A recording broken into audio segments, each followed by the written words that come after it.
We've got a good turnout. Yeah, I'm we really do. happy about Yes. that. Yes, we do. All right, so I'm going to go ahead and get started.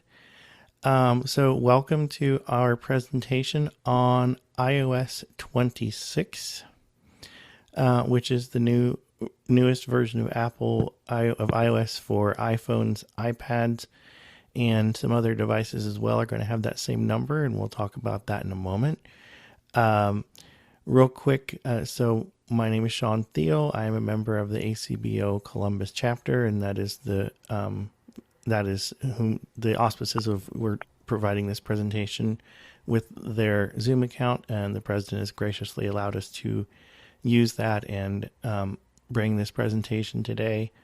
It's gotten a little wider than we thought. We've got around 17 people that aren't Monica, Lee, or myself, which is really good. And Lee is also doing Zoom host for us. Brief Zoom etiquette, real quick. While we are presenting, we would ask that folks mute on the dial-in telephone, that is *6, entered relatively quickly. On the PC, that is Alt A with the Zoom window in focus. On the Mac, it is Command Shift A, again with the Zoom window in focus. And on the mobile devices, it is wherever they have decided to move it this week. Used to always be in the bottom left, but they They've keep moved it. playing It's with in it. the middle now, middle of the Of screen. course they So have. you'll have to do just a little flicking. Of course they have. And what we would like, if you have questions as we're going, you may raise your hand. To do that on the landline first is *9. 9 is the letter Y, and that also means that on the PC it is Alt Y in the Zoom window, Option Y on the Mac. And on the iPhone, I believe it's under more, no, it's under interactions now, is raise hand or more. So again, you'll need to play with that a little bit because I haven't had a chance to do that lately. We're calling it We reactions now, Yeah, Sean. reactions. That's what I that's what I meant to say. It was reactions, not interactions. Oh my goodness. So we will take a pause between topics for questions, but please do try and hold those until we ask for those. So with that out of the way, Monica is going to start by explaining the new conventions and which devices are able to use the new versions of iOS, iPadOS, and watchOS. So take it away. Hi, everyone. I'm Monica Williard. I am a web designer and hobbyist programmer. And so I like to play with technology. I was really nervous when they said that Apple was doing a rewrite from the ground up of iOS. Frankly, I told Sean that I thought it was going to be a disaster, and I am so happy to be wrong. You have no idea Absolutely. how happy I am to be wrong. Um, the update actually is good. It's stable and it has a lot of features that make our lives easier. There are a few things that I think they still need to polish up a little bit, but that's true every time a new version comes out. Um, so the first thing that you will notice about this update is that it is called iOS 26. Now, most of you are using iOS 18, maybe 17, and so you probably are shaking your heads and going, 26, did I miss something? No, you did not. For those of you who have owned a car or just are nuts about cars, you know that the dealers give a year for a car that actually is the following year. So like in September of 2025, they'll start rolling out the 26 Hondas and 26 Fords. And this is what Apple has decided to do for all of their products. And the reason they did it is that we had a mess. We had people with phones were on iOS 18, iPads had iPad 18, but Watch was OS 11, and the Vision OS was version 2. And then the Um, Apple TV was 13 or yes, something, and it was just, and the yes. HomePod was different. It was just a It was a huge mess. mess. And so it was really hard to know which product you had, which product you might be buying. Like iPads have so many model numbers that even though I spend a lot of time on my iPad mini, um, I had to go and actually look it up to see if I was going to get the update on it. Um, so they're trying to clarify things going forward. They're even changing the Macs over to Mac OS 26. So you'll be able to follow now. All the things have the same version number, and you'll be able to tell what you're doing. And if you call their help desk for help, you'll be able to tell them what you have. So I think that's a pretty positive thing. It took me a little while to warm up to it, but it does make sense because it really is hard to keep all of the different products straight, which model of what you have. It was even more confusing that you could have an iPhone 16, but you have iOS 18. Um, and I know that confuses my mom terribly. She's in her 80s. And so she's always telling people that she Speech has on. an iPhone Speech on. 18, but of course she doesn't. Um, so which phones are going to get this update? Anything from the iPhone 11 up in terms of the phones that have Face ID. So 11, 12, 13, 14, 15, 16, the Pros, the Maxes, all of that will get the update. Those of you who have an 11 might want to have a little bit of a think because this is the last update you're eligible for, excuse me.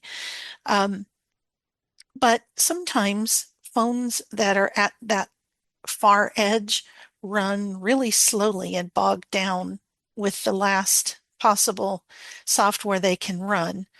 Sean and I have both had devices where that happened, and it makes them, well, not unusable, but rather It's unpleasant. not a fun time. I had that with my iPad mini, and if I had known it was going to be like that, I would have left it at 14 because, ooh, buddy, to the point where I just recycled it because it was Yeah. more, um, more the effort than it was worth. The other phones that are going to get it are the SE 2020 and the SE 2022. The SE20, again, is one of those edge phones. I have one, but I've kept mine at iOS 17 and will not upgrade it beyond that because I think it's going to bog down quite a bit. Um, if it's your only phone, I, well, I don't want to tell you what to do, but I don't think I would put 26 on it. But it is your phone, it is your decision. The other thing I just want to say here is after you hear about these updates that are coming, if you decide that you don't want to upgrade, that is a totally valid decision. Um, I think those of you with the later model phones will enjoy some of the new features. But if you don't want to, this is not you're a bad person if you don't upgrade. This is really cool. I think this could be fun and helpful, especially if you like to communicate with other people around the country.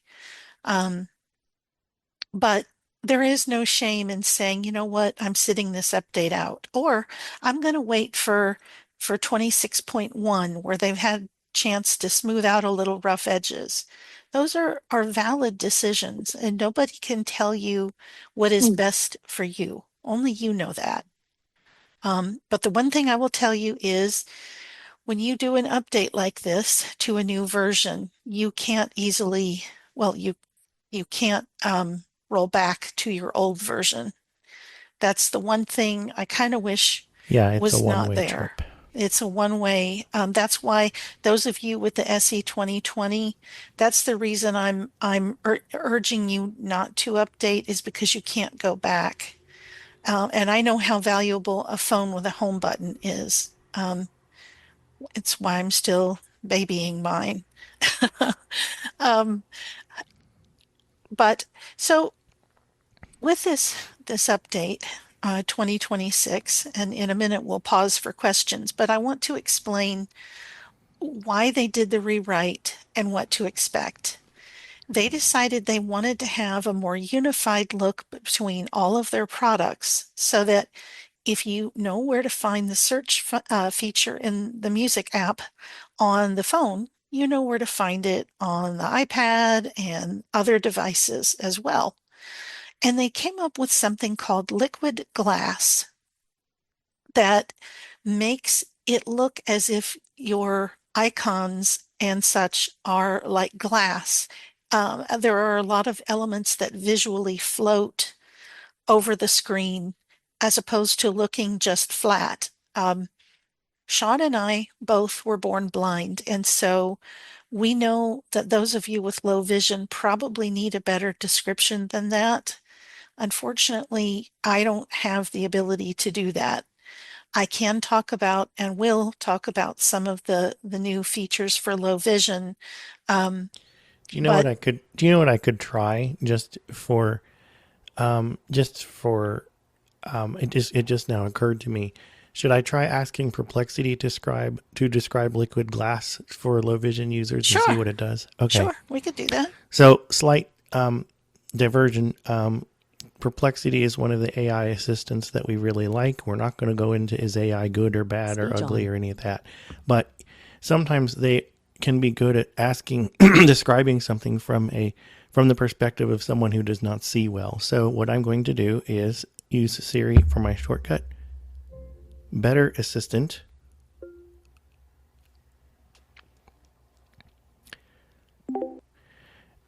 Gear Describe button. describe the iOS 26 liquid glass feature in the context of someone who has low vision. The iOS 16 liquid glass feature is designed to enhance the visual experience by creating a more realistic, dynamic interface that can simulate textures and depth. For someone with low vision, this feature can provide clearer contrast and more distinct visual cues, helping users better perceive depth and details. It might also make text and icons more legible by enhancing the clarity and sharpness of the screen. This can contribute to a more accessible and comfortable visual experience. Thank you. That's all for now. You're welcome. If you have any more questions in the future, feel free to ask. Have a great day. Now I need to make sure and close this app App switcher. because Perplexity. if you're not App careful, switcher. Settings. App screen 1318. App store. if you're not careful, it Edit will mode. keep listening and try to help you with things that you're not asking for help anymore. So you do need to close that app. I don't know how accurate that is, but it's better than what we have. So, It sounds a lot like Brandon Butch was describing, oh, just good. more Okay, more that detail. So okay, that yes, helps.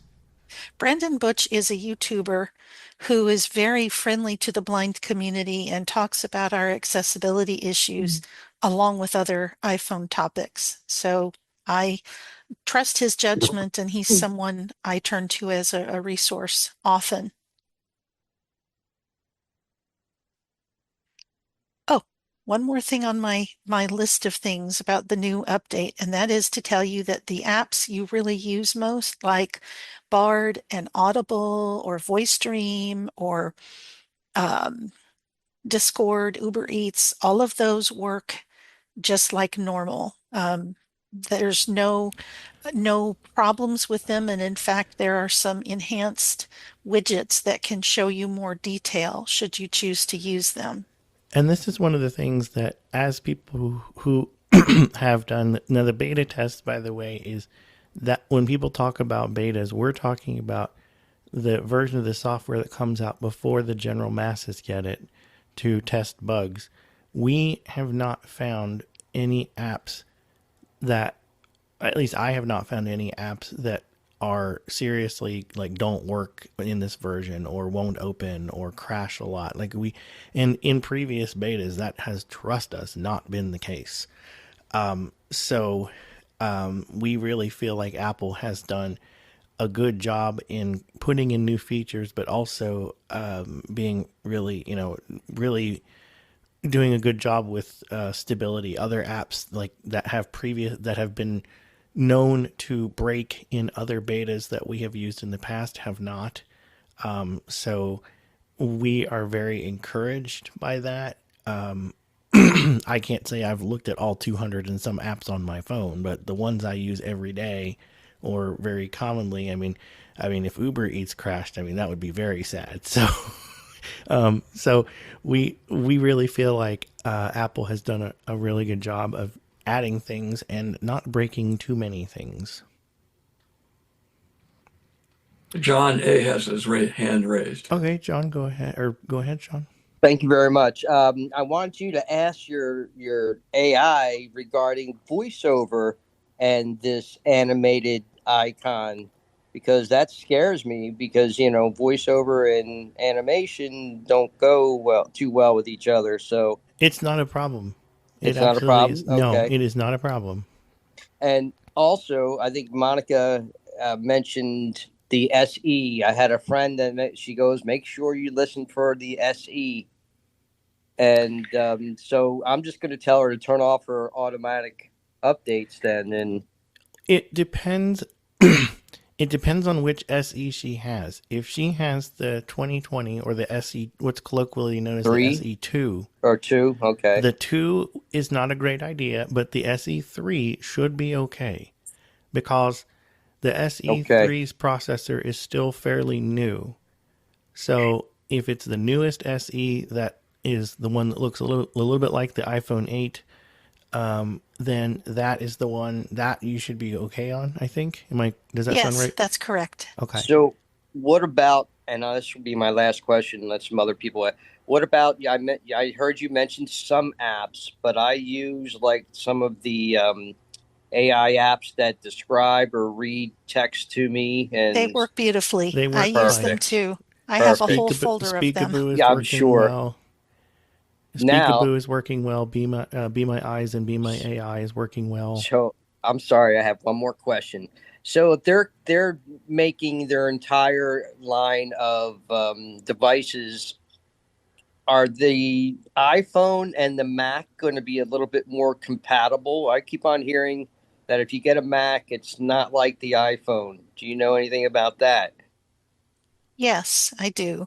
The Mac is, of course, its own thing. What they're actually doing is drawing the Mac and the iPad closer together. The iPad now has actual windows like a PC. Mm-hmm. Um, but the phone and the Mac work very well together. They do have a slightly different interface, but that's because one's using a keyboard and one is using a touch screen. Okay, so it's not that scary because No. I haven't used a keyboard since I retired, so I use my iPhone for everything. But I thank you both very much. Good information.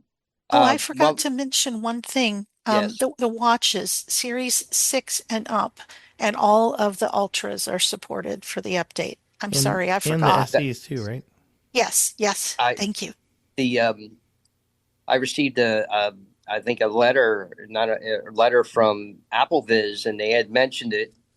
So I called Apple Accessibility, and unfortunately, she didn't know anything about it. So About what did you receive? What was it you uh, got? about the 26, the introduction to Because it's 20. not out yet. Okay, and Their that's why their Apple accessibility Accessibility. people Yeah, okay, I their understand. accessibility people are not allowed to help anyone running the beta, which has been a little bit of a Oh, problem for us. wow. So they are only allowed to help with whatever software is currently available to the general public. And Thank that's true of all of Apple's support, actually, not just accessibility. thank you both very much. Have a great day. No problem. Any other questions that people might have before we move on? I Can you hear me? Yes, we can now. Yes. Okay, I have several questions. Actually, I'll do just a few of them for now, I guess. Let's keep start. Let's start with about SES for 7 one-way upgrade. Okay, I have 3 iPhones with buttons. Okay. First one was the SE right after the 7, and I gather I should not let that update. You Yes. can't. It's It not won't. eligible. That one won't. Okay. Do I have to take the automatic off of it, or it'll just ignore No, updates? it just can't do it. Yeah, It just that one. won't. That one won't do it. Good. Okay, I just use it for apps. Works fine. Okay, the next SE I got, I think, was the SE2, and you said 20 and 22 was okay, and then No. you said No, No. 18. The 20 is not okay. Just the The 22. SE2 is not. Yeah. The SE3 is fine. That's the SE 2022.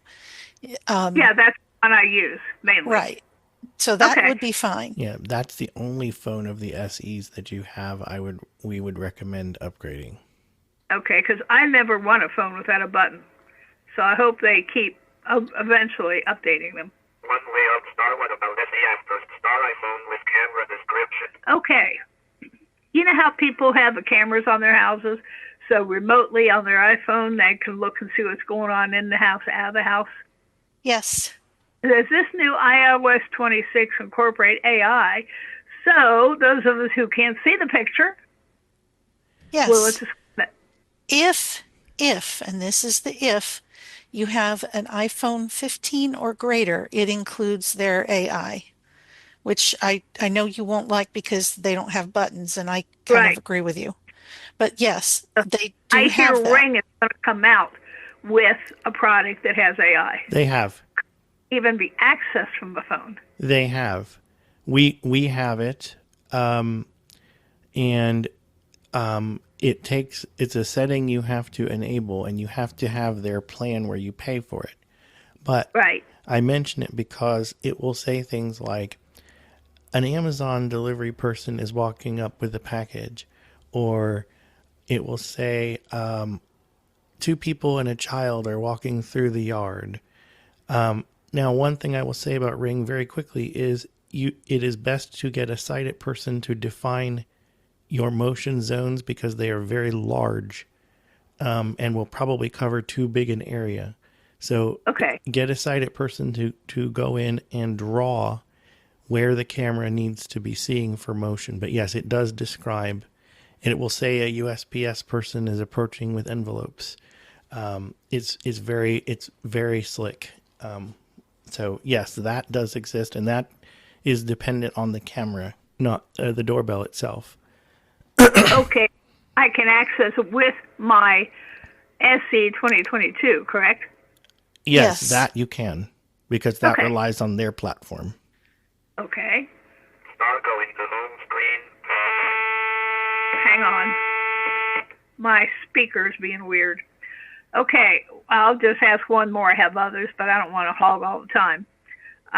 Wait a minute. Start going to home screen. Okay, Apple says this is not a phone problem. My provider says it's not their problem. I think it's a phone problem. Will the SC20 or the iOS 26 maybe solve this? When I'm on an app, it will jump back to the home screen, maybe 5 seconds in the app, maybe 6 seconds in the app, but it does it continuously.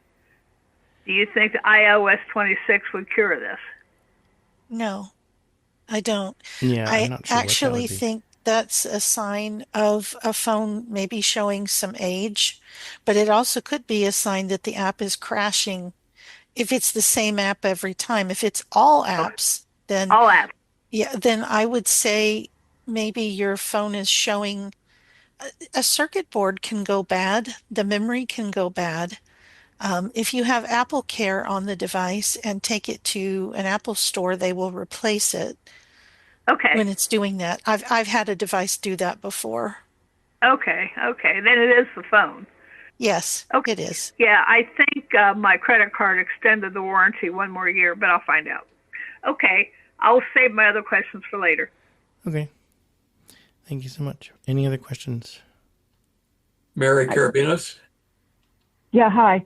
I just wanted to say one real quick thing because I'd heard to the negative of this, that they are still making the SE3 and selling it because I had the Apple Care for my SE3 and they said that if I needed a new one, I could just use my deductible and pay and get a new one since I lost it was They have stolen. them for now.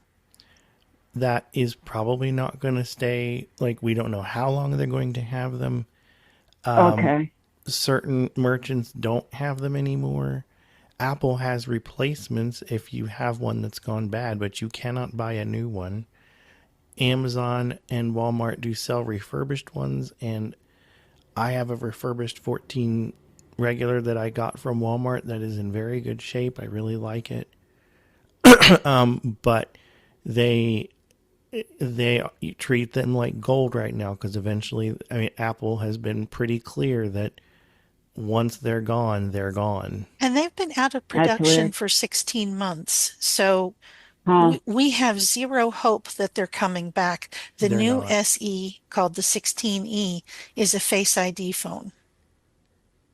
Okay. Yeah, that's the one I end up with, 16E. But okay, so yeah, because they assured me that if I needed a replacement, they could give me one. Well, and a So replacement anyway, found me 16E, one. they absolutely can. But No, the 23. No, the SE3. okay, for now So that's the yeah. case. But I mean, like Okay. Monica said, they haven't been making them in 16 months now. So they're Yeah, I wish once they they would be go totally truthful. You know what I'm once they saying? go through their supply, they're gone. Yeah. That's it. Okay. Well, I just thought I'd point that out. So okay, Yeah, thanks. that's where we're at. Okay, I'm going to go ahead and move on to talking about some of the new accessibility features. There are quite a few things in VoiceOver that have changed, and some of them for good, some of them not so good.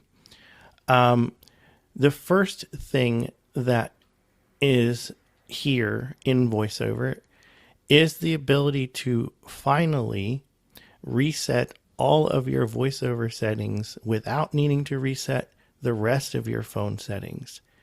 This is not something that you will need often, but if it's needed, it is available, and I will show you where that is in case you need to use it. Part of the reason I got a second phone was because I wanted to reset that, and there's only a couple of things that it doesn't reset. One of them are custom commands that you've created, but there's a reset in that screen. One of them is Braille screen input orientation, which that one I wish they would reset, but they're not going to. The third one is there was 3 or 4 of them, but but pretty much everything else, your rotor, your voice, your all of that. But the reason you would use this option is if VoiceOver is not behaving in a way that you expect, or behaving in a way that someone who is training you or teaching you should expects. So, but it is much better than having to reset all of the settings on your phone, because then you have to re-enter your Wi-Fi and your app, your not your Apple ID, but your Wi-Fi and your ringtones and your contact sorting and just all of that. So to be able to nix just VoiceOver and leave the rest of your phone alone is incredibly wonderful, especially if you're a techie person like me that's always messing with stuff. So I'm going to show you where that is. Speech off. Speech on. Well, I have to have speech on so you can hear it. Settings. Double. Silence notifications. Okay, Do I not need to disturb. go Back button. back a couple screens. And I need Audio ducking amount. Sounds. Sounds to on. turn sounds on. Okay. Focus. Heading. 1334. Settings. Heading. Okay, so we are going to go where we always go for VoiceOver settings. Let's see if Siri will behave today. Open VoiceOver settings. Settings. 1334. Settings. Voiceover practice. Button. Wow, it Back actually button. did it. Okay, so at the very bottom of the VoiceOver settings screen, Voiceover reset. Voiceover settings. there is Button. reset VoiceOver settings. So on my phone, I'm able to get the 4-finger gesture near the bottom of the screen to take me to the last item. If you're not, you will have to flick all the way through all of the items. But you do have reset VoiceOver settings, and it will ask you Alert. Reset voiceover settings. Resetting voiceover settings will restore all settings to the default. This action cannot be undone. Reset voiceover settings. Button. Cancel. Button. So Settings. I obviously don't want to do that. But that is an option, and it's an option that I have been hoping for a long time. So I'm glad that that's here. Some of the voiceover options do have to do with Braille, and I'm going to cover these briefly because I know that not everyone uses Braille. iOS has a feature that allows you to Braille characters on the screen. And they have now added a mode that allows someone that only has the use of one hand to be able to Braille characters on their screen and potentially also navigate in the phone. And this is absolutely huge for folks that need it. And there's a couple of different ways that can happen. I'm not going to explain it, but if there are people that you know of who have limited dexterity, like limited use of just one hand, this can be really big because it allows you to Braille without needing to use two hands on the iPhone touchscreen. The method where you enter a column of dots at a time is actually decently fast. I wouldn't use it every day, but if I broke my arm and had to, I could probably work up some speed with it. There is an ability, and we have not tested this. There is an ability to share accessibility settings between devices, which the other way that Apple totes this is that if you had like an iPad at a public setting, you might be able to use your settings on it, but we have not tried that yet. iOS has introduced a feature called Braille Access, and unfortunately, Braille Access has not lived up to what I hoped it was going to be. So I want folks with Braille displays to know what this feature is and what this feature isn't. This feature does allow you to do some quick things with your display, but with caveats. So in order to use it, you press on your Braille display, you press dots 7 and 8 at the same time, which would usually be your backspace and your enter. It helps if I'm actually looking at my Braille display and not actually in my outline. There we go. So if I press that keystroke now, Launch app. we have a menu of options. Launch app. This works really well. You press enter, you type in the name of an app you want, or the first couple letters, and it gives you matches, and that works really well. Choose item. You can also type the first few letters of an item on the screen and jump to them. Braille notes. This is where it gets really unhelpful. There is a feature called Braille Notes, and if I press enter, New. I get a thing that says new, New note. and it says new note, and I press enter again. But notice what's not happening.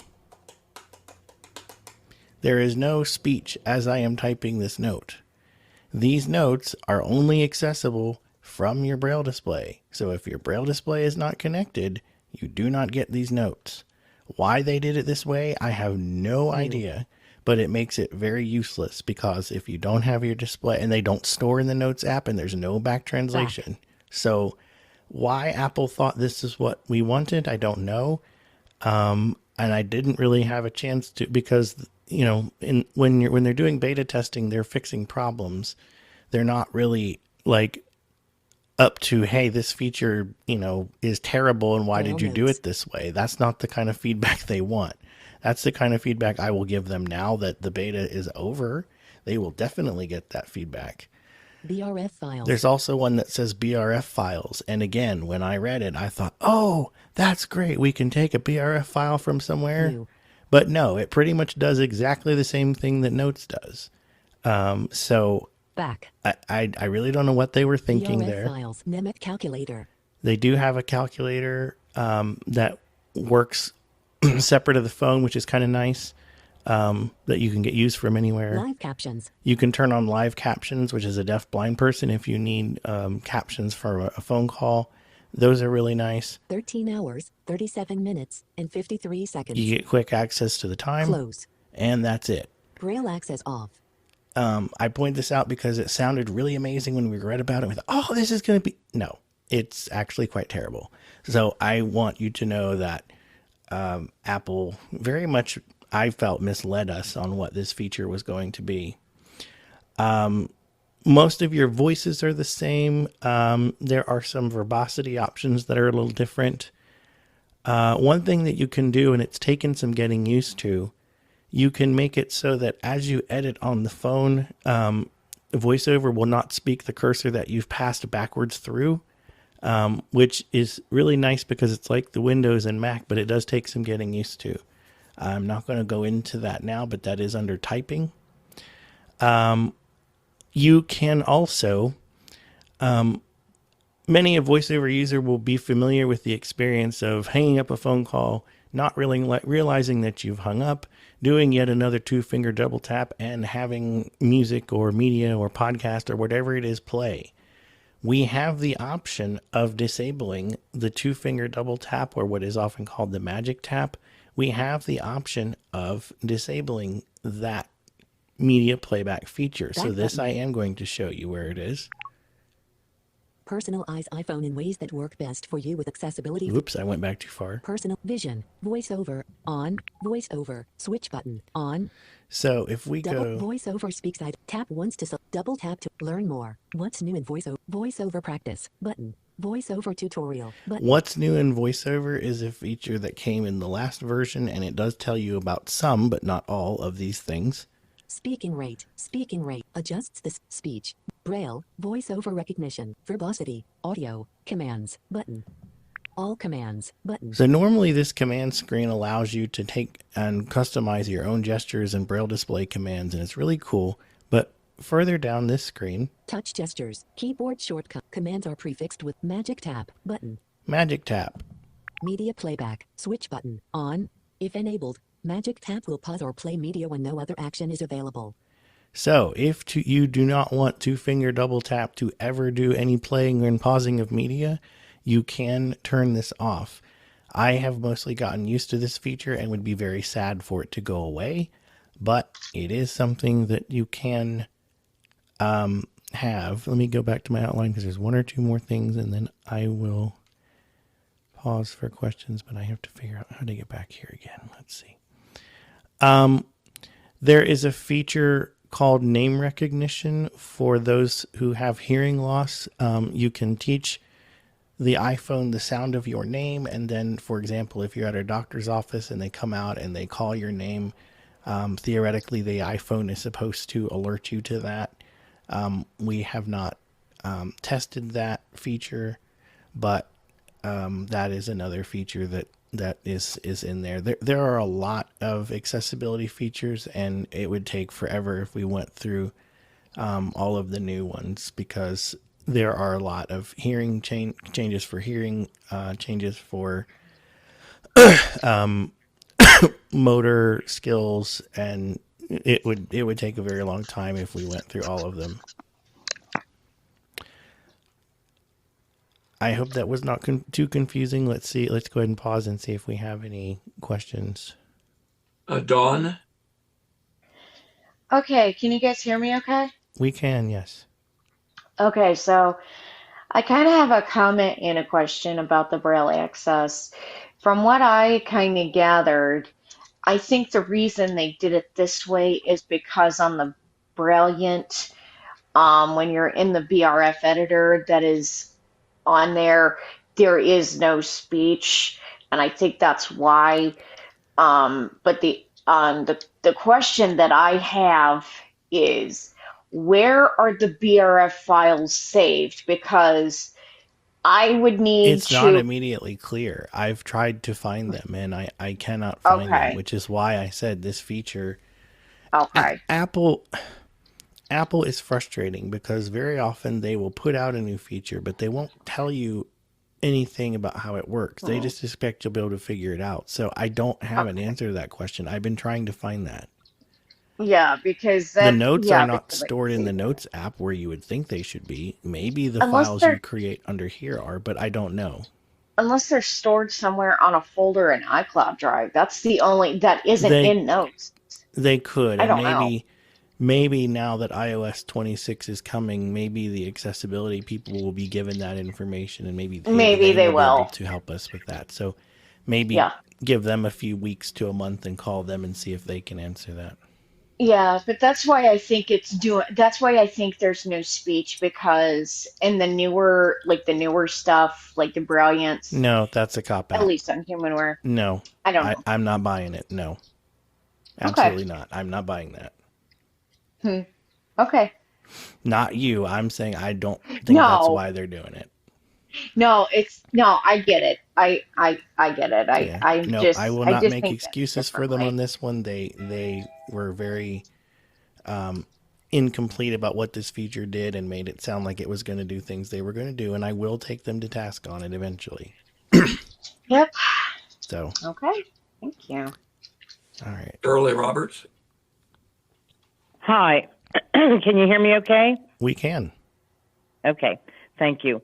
I know that you just went over this, but if you could do it just a little tiny bit slower, and I may still have to get with you later, but this thing about the media and the magic tap, that has driven me nuts. I can't tell you how many times. Yeah, So I'll go through. Yes, if I you can will. tell me again, and I'm assuming that's, of course, once we get the new Yeah, you don't have iOS. it. Yeah, you don't have it yet. Right. iOS generally the Apple event is. Did you describe when, or was that before we started, Monica? I'm not sure I did. Shall I real quick? Yeah, let's do that real quick. Okay. Every fall in September, Apple announces they have a huge media event where they announce their new phones and often new watches and iPads. This year it is September 9th, which is Tuesday. In the past, they have either released the new iOS shortly after the event or within that calendar week. We can't say this is an absolute because Apple sometimes likes to throw surprises at us, but I'm expecting to see it available to people on or before next Friday. Yeah. So, all right. So what I'm going to do is we're going to go all the App way. switcher. Settings. Active. Messages. App switcher. Settings. Search. Search field. Dictate button. Dictate button. Dictate button. You know what? Double tap to Sean Thiel. I'm going to jump ahead a little bit, Monica, if you don't mind. Sure, go for it. One of the things that has changed in almost every app on the iPhone, and now that I'm used to it, I really like it, is the field where you search for things is near the bottom of the screen. So what I'm going to try doing, and I'm not sure if this will work, but I'm going to try it. I'm going to touch near the bottom.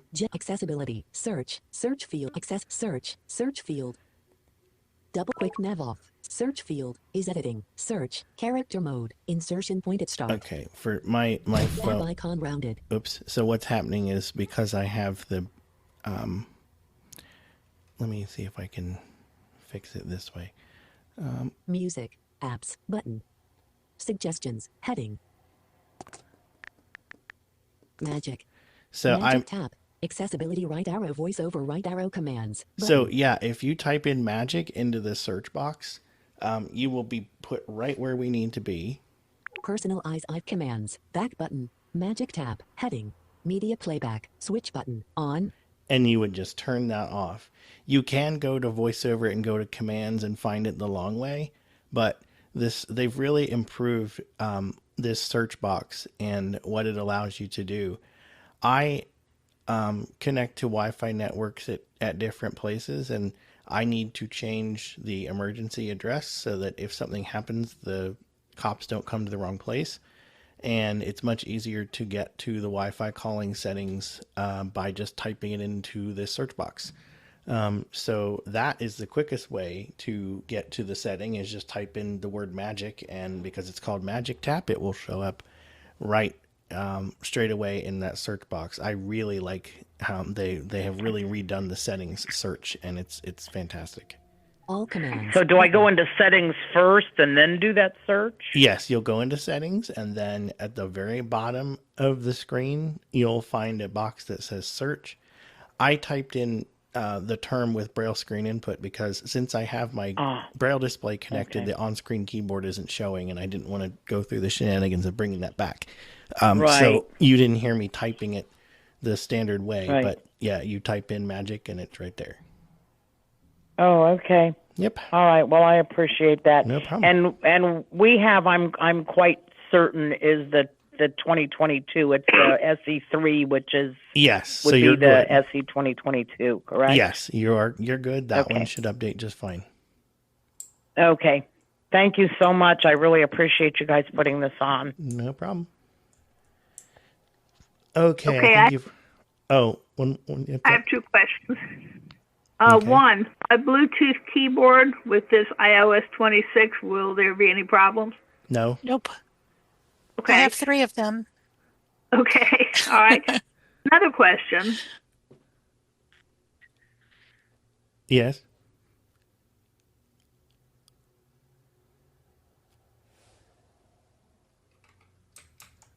Okay. I don't hear Mary Lynn anymore. Yeah, I got automatically muted now. Anyway, Oh, okay. somebody must hit a button. But anyway, I don't know. this has been I hope iOS 26 cures this. All 3 of my SE phones, I could never call a business and put extensions in or prompts. I always thought the numpad went away, but sighted people tell me it's there. The voiceover won't work once the number connects. Oh, I know why. Sean, how do I describe that she's got the thing that floats away that she needs to reveal the full keyboard? Um, is that part of assistive touch? Maybe is that what you think? No, Or it's under the phone. I believe it's under phone. Where it show keypad. It's a so toggle. here's the question: are you seeing when you do that? Are you seeing any phone controls like end call or hide keypad, or is that all gone? I don't know. Voiceover doesn't work. Is it only happening when you make a call or when a call connects to you?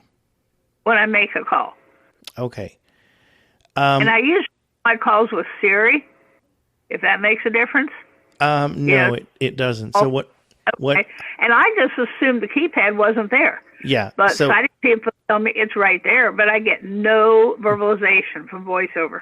okay, I can't guarantee you this will solve your problem, but what I would Commands. suggest is that we go. Voice over. Back button. Back button. One of the things Back that button. one of the things that has changed in iOS, and was in 18 as well. In order to get to app settings for apps like messages and phone, there is an apps button that you need to use. Again, this is why I prefer the settings box because I can just All type physical and in. motor. Heading. I have to Magic tap. go. Quick nav off. Quick nav on. Sean Thiel. App search. Search field. Double tap to quick nav off. Search field is editing. Search phone. And I typed in phone, and then if I field towards the top, Quick nav on. Phonetic feedback. iPhone phone. Apps button. phone apps is what I want. Allow phone to access. Allow phone to access. Heading. Apple Intelligence and search. Notifications. Cellular data. Default calling app. Incoming calls. Full screen button. Make sure that incoming calls is set to full screen. If it's set to banner, then you need to change it. And in here, When iPhone is unlocked, display as heading. Banner button. Selected. Full screen button. Phone. FaceTime, and other apps you use to receive calls will use the selected display style. so I would make sure that that is set under your phone, under phone app. Make sure that the call style is set to full screen. That's the only. Is that the thing you're thinking of? It Monica? is, but I just realized there might be one other cause. Mary What's- Lynn, when you make a phone call, do you hold the phone to your ear or do you use speakerphone? I use speakerphone. Okay, because when you hold it to your ear, voiceover won't won't behave because they assume if you have your phone, up to your ear that you don't want voiceover to do anything. But if you're using it from speaker, then what Sean showed you probably is the issue. Okay, because for the last three iPhones, SEs, Apple can never solve it. And it's been the same problem with all three phones. Tell you what, at the next chapter meeting, if you will bring your SE 2022, Uh-huh. I'll take a look, okay? Okay. Yeah, we'll I see Okay. don't what know we if I can. can fix it, but I'll take a look. I like tinkering with things, so we'll see. Okay. Thanks. Okay, John, can you ask a question now? Yes, I have a similar question. I lost internet during a power outage. When the power came back on, my internet was out, and I was trying to call the provider, and then they offered me an option to call me back. So when they called me back, my keypad was up. I had my keypad down on my favorites. I pulled it up, ready, and it says if you want to answer the call to tap number one. I would tap number one, and I use voiceover. I could hear the one, but it wasn't toning them. Wouldn't answer. Me too. I've had that experience, and what Sean just showed you Well, fixed mine. I don't. okay, great, great, because it was very frustrating because there was like I was waiting three times, like 30 minutes or more, and Yeah, I was waiting on Social Cause, Security. That was cause a nightmare. the keypad that you get when you are in the phone app, which we'll come to in a little bit, is different. Is not the same as what should come up when you get a call. So yeah, make sure that under the phone app, under settings, apps, phone, make sure that its call style is set to full screen instead of banner. you guys are great. Thank you so Mhm. much. All right, Monica, you want to go on to the low vision changes you've got here? Absolutely. Before you go on, Gail, why don't you ask about the One Ring? Is Gail still there? I don't know. Okay, well, anyway, my iPhone and somebody else's iPhone, when we call Gail Baldwin's landline, it only rings once and then disconnects. Only two iPhones are doing that. Only two phones are doing that? Mine and somebody else's. She says, whenever you guys call me, my phone rings once and then it's just click, click, and it's gone. And mine does that. It rings once and then there's a click, click. That's going to be fun because Spectrum's going to say, or whoever her landline's going to say it's Apple and or T-Mobile or whoever your provider is, and they're going to say it's whoever her landline provider is. So Yeah, I know. I don't Everybody. envy. Yeah, I don't envy you that one because Okay. I don't see any reason why that should be happening. Okay. All right. Okay. Thanks. Delete this recording or resume with any other key. Resume recording. So is it okay to move forward? Yeah, let's go ahead and move forward. Okay. We have some neat features for people who have low vision. I think you guys always get kind of left out of accessibility conversations. And so I wanted to be sure and bring up some things that I noticed. There are probably a lot more that I just don't know how they would be of help. But the first thing I want to tell you about is now when you customize your lock screen, which is the screen, before you open your phone up, you can make the time larger if you need to and make it stand out against the wallpaper. You would tap and hold to edit the lock screen, and then you can choose a wallpaper where the contrast is easy for you to see. And then where the time is, there's a little bar that apparently you can drag to make it bigger, and it will come up to the top. And then you can put widgets down below it so that everything is spaced out where you can see it better. And I was thinking that might be really helpful, since sometimes you really just need to see the time. The second thing I want to tell you about is something that they're doing with screenshots. And this is something all of us can use. But some of us, I think, will be more comfortable messing around with it than others. They have a way now where if you take a screenshot, You can have it do several things. You can draw a circle around the part of the screenshot that you want to interact with. And then you can do visual lookup, which will describe the objects or give you more information about the objects. You can save just that part of the screenshot. So if something is going wrong and you want to show someone, this is a problem, but you don't want, say, something private that's in the screenshot to be included, you can get rid of that. And you can use various contrast transparencies to make the screenshot easier for you to see. Visual lookup is something that is good for all of us for differing reasons. I know sighted people who use it. My daughter is a teacher, and when she finds interesting flowers, she uses visual lookup to tell her what the flower is and its natural habitat, and then she shares some of that with her students. You can get to it in several different ways, one of which is you can use, for those of us with an iPhone 16 that has the camera button, you can press and hold that, and it will take a photo with visual lookup. You can also get to it through the Photos app or through the Camera app. One of the other things I think people with low vision will appreciate is that they have simplified the Camera app into photos and videos, so you know which you're working with, and have taken away a lot of the digital clutter. And with the photos, they've kind of done the same thing. And now you can turn off sections of the Photos app if they're getting in your way, so you can focus on what you actually need. The last thing I want to talk about with people with low vision in mind is called hover text. My understanding is that hover text makes it look kind of raised up on the screen, almost embossed, maybe, so that it is even clearer for you to see against whatever is behind it. And with this liquid glass thing, you can adjust, how things are with legibility. So you can really make a custom background or custom appearance for things that you're working on or reading. And that sounded like it would be really helpful to me.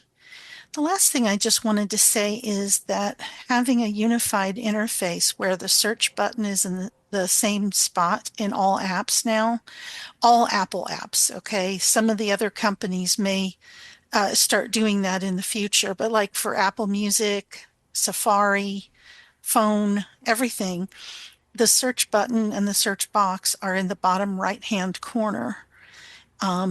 And I think that is helpful for all of us because after a while, we'll develop some muscle memory and just know that that's there. I already have. Yeah, me too. I went to use my older phone, the 2020 today, and I'm like, where's the search box? I'm trying to, where is it?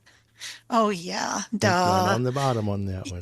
Yes. So, when you do that in Apple Music, that you really have changed. Yeah. So I can answer some questions about the low vision things. I wish I had more Selected. personal experience to share, but I will do my best. So do you have any questions?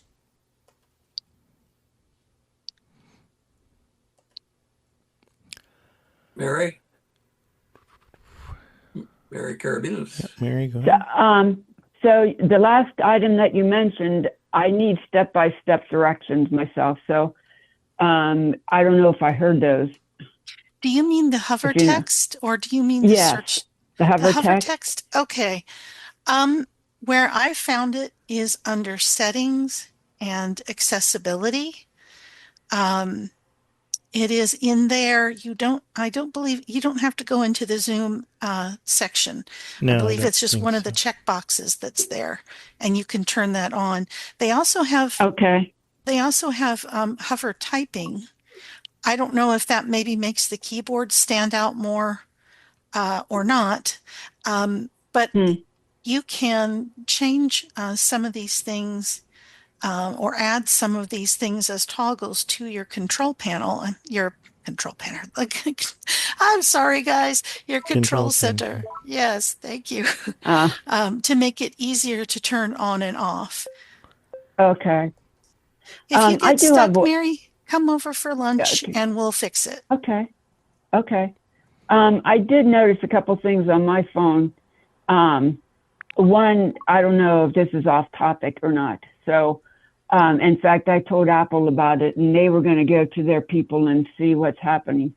But when you do this sleep mode, it's called, or it used to be called mute, silent mode, or whatever it's called.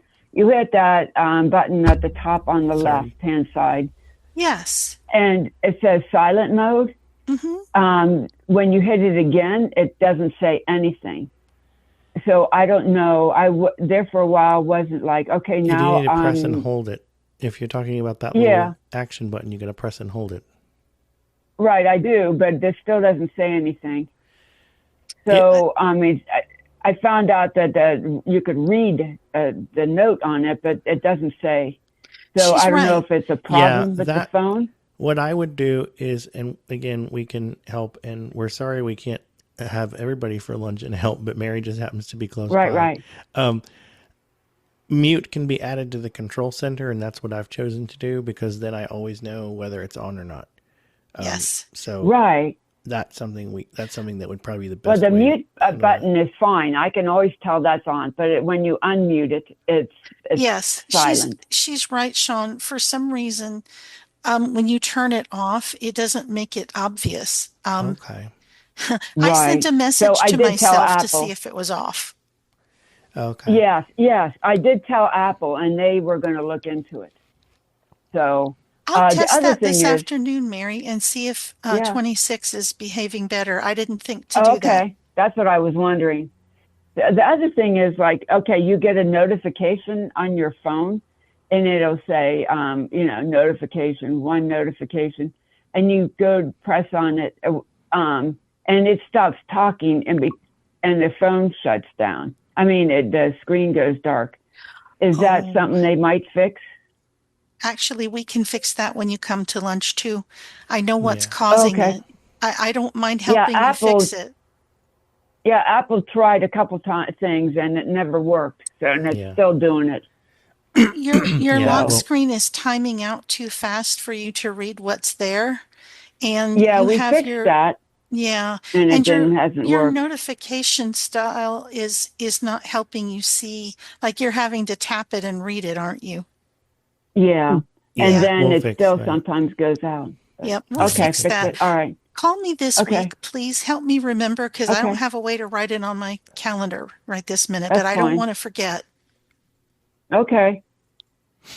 That sounds good. All right, thanks. Those are the two things I just wanted to know about, especially with the update with 26. Patricia. Okay. Thank you. Patricia. Yeah. I want to know if you're going to cover the call screening. Yes, we are. Yes, we are. Okay. We are. In fact, the phone features are the next thing on my outline if I can. Okay, thank you. Where is it? Okay. So before we talk about the call screening, because it's near the end, Apple has designed what they call a unified phone screen. And when you open phone, it has to you have to turn speech back on. Phone 10 new items.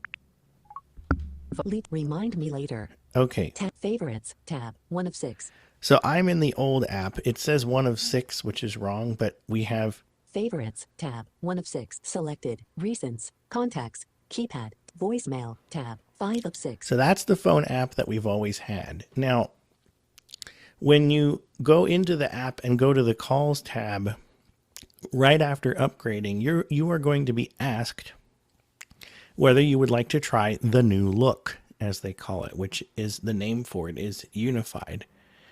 And you can go back to it if you don't like it, and I'll show you. I can't make that prompt reappear because I'm not resetting everything back. I love y'all, but not that much.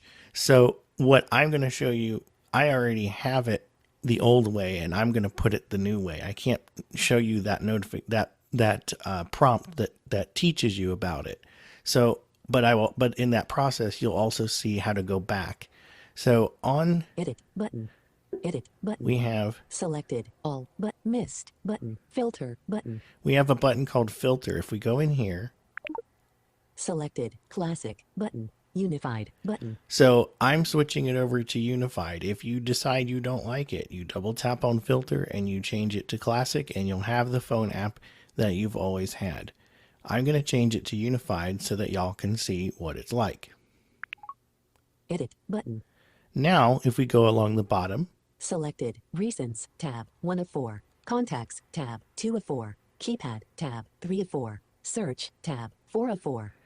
So now recents is going to have your recent calls, and we can get voicemails as well, but your calls are going to be shown in order, and they're going to show if voicemails come in, they'll come in chronologically too.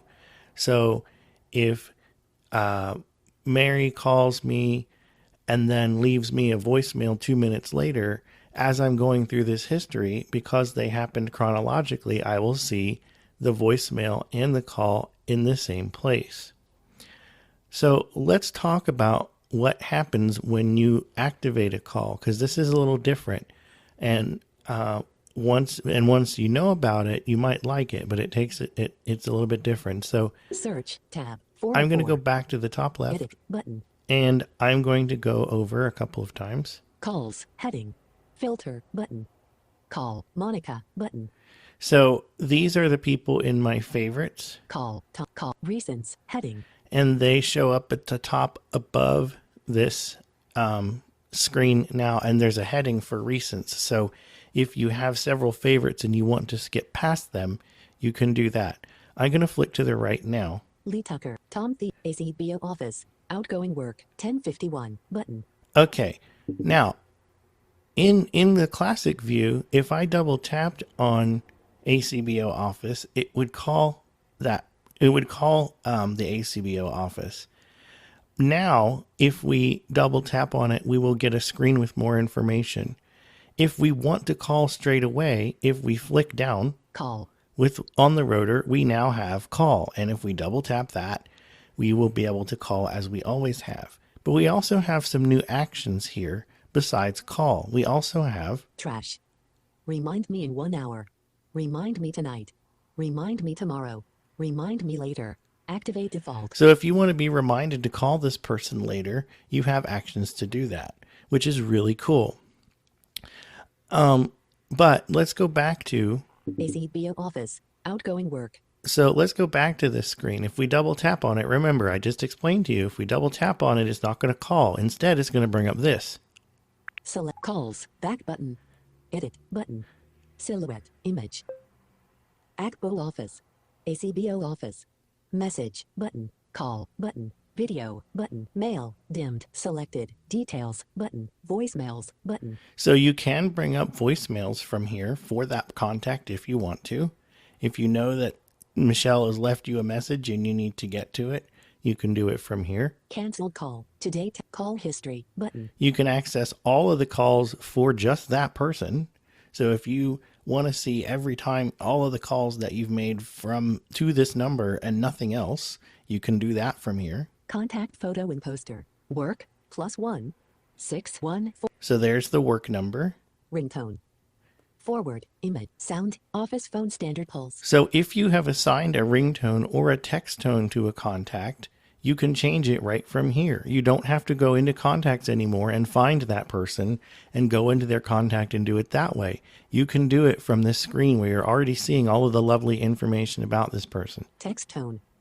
Text tone. Sound, Wheel of Fortune. Yeah, I assigned just a Wheel of Fortune text tone. She can't text me because it's a landline, but I assigned one just so you could see it. Forward, image, work, 38. And then the work address is there. If a contact has an address, it'll show here. Notes. We have notes. Text field. Where you can type and save notes. And then if we go further down, share contact.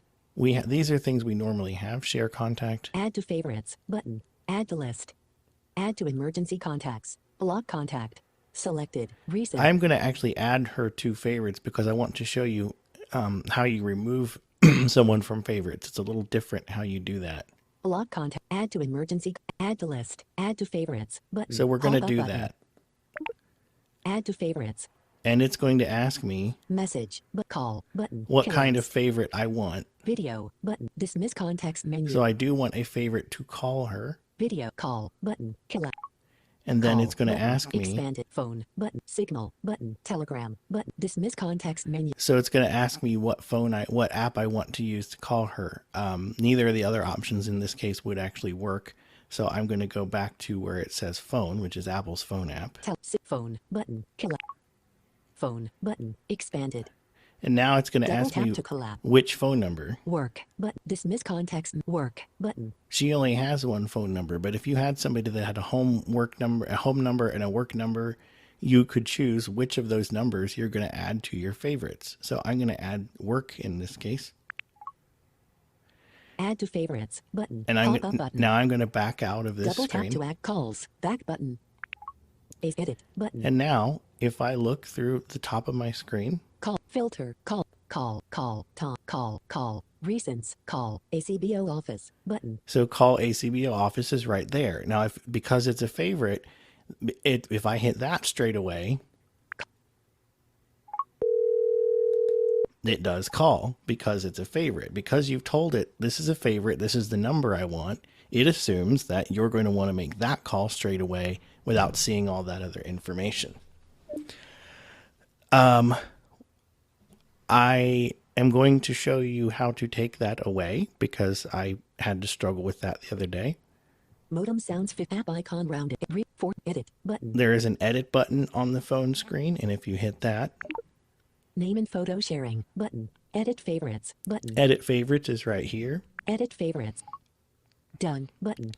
Now the way this works right now is a little strange. Calls heading. Add button. Remove button.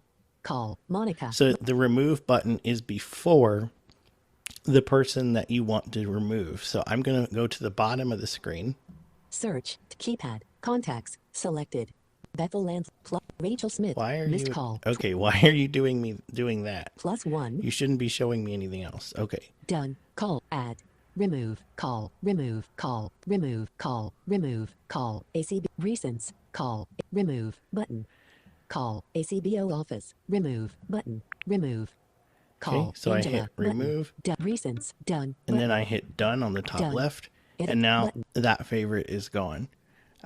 That is harder to do than it used to be. It used to be the favorites had actions and they don't anymore. So if you decide that you no longer want someone in your favorites list, it is a little bit of a task to remove them. But two other things about this app. So if you're saying, where are all of my voicemails?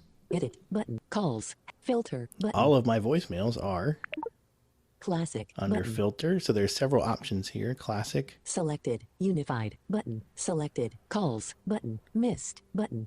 Voicemails 10. Spam button. Manage filtering button. Dismiss context menu. So voicemails are under there. Spam calls are under there. If your carrier has reported them as spam, and you can tell the phone app to try and filter those. I don't like to do that because if it's a doctor's office or something, I would like to know. T-Mobile is better at saying scam likely, which I like. Verizon did not used to do that. And the last thing I'm going to show you is the search, because the search is awesome. Search tab 404. Search is at the bottom, right? Search field is editing. Cap A C N B O ACBO office 2 work yesterday. Button. So it shows me first ACBO office 2 work calls heading. It shows me the calls that I've made. AC contacts heading. And then it shows me ACBO Columbus chapter ACBO office ACB Akbo office. So now I'm Selected. directly into that contact, and that's really handy because oftentimes I will share a contact with somebody. If you know, sometimes Monica will get a phone number when she's on the phone. I'll write it down and then make it a contact and share it for her. So being able to really quickly search and get to that is absolutely amazing. May I But interject something real quick? sure. When you were in that screen of, calls where you go in and you can see message and call and all the other things, Mm-hmm. if there is an address in there and you double tap the address, it'll open it up in maps. So if you're trying to get directions to somebody's house, like for your driver, um, it becomes a very handy way to deal with that. Yeah. I tend to be very vigilant about putting addresses for my contacts. When you share a contact, the address by default is not selected. So if you want to share somebody's contact but are not wanting them to have that person's address, you have to specifically select that. So if you share a contact, you get a screen that asks you which of the fields do you want to share with whomever you're sharing, and you choose which ones they should or should not get in a contact card that goes to them. And by default, address is not selected, but I really like to have addresses in my contacts because when you're scheduling and mainstream says where would you like to go, you already know where to look to find that address. So I use addresses in contacts quite religiously, and apparently you can you can get Apple Maps to take you there, which is really cool. It never occurred to me to try that, so I'm glad you let me know about that. And dialing with the keypad, even though the tab is in a different place. Calls, collapse, Akbo, search field, clear text, close, button. So that's the other thing is when you see a search box, when you flick to the right, you'll see clear text and you'll also see close. So it's much easier to get the search box out of the way. Close. Selected. Mainstream on contacts. Contact keypad. Tab 3 of 4. So keypad still works the same way Selected. it always has. Keypad. Tab We'll just 3 of demonstrate 4. with time and weather real quick. 9, 6, 1, 4, 5, 2, 2. Whoops. Delete 2, 0, 8, 4, 1, 8, 5. Nope. Delete 5, 2, 1, 1. I am fat fingering today. Call. Phone. Phone call. Calling. Thank you for calling the weather service. The other thing that Call declined. that you will notice is when you make a call or when a call connects or hangs up, you now get these little, at least on the phones that I have, you get these little tactile bumps to tell you that the call has been connected or that the call has been disconnected. And I really, really, really like this. So as it was ringing and as she picked up, I felt this little on the phone to tell me that the call had actually gone through. That's a feature. It's very subtle. I really like it. I'm not sure if the SEs do it, but I know the 14 and the 16 do. I would be surprised if the SEs didn't do that as well. But those are things about the phone app that I really like. And in fact, I liked it so much that originally I didn't have the SIM card on this phone, but I was like, I want this phone app all the time. So I actually switched it over. Shall I tackle the hold assist? Yes, please. Okay. Because I haven't played those much. I haven't played with these a lot, but some I have. There are two features that Apple is really touting and very excited about. And I think once the sighted world in general starts using them, it will make more sense. But, so the first is called Hold Assist.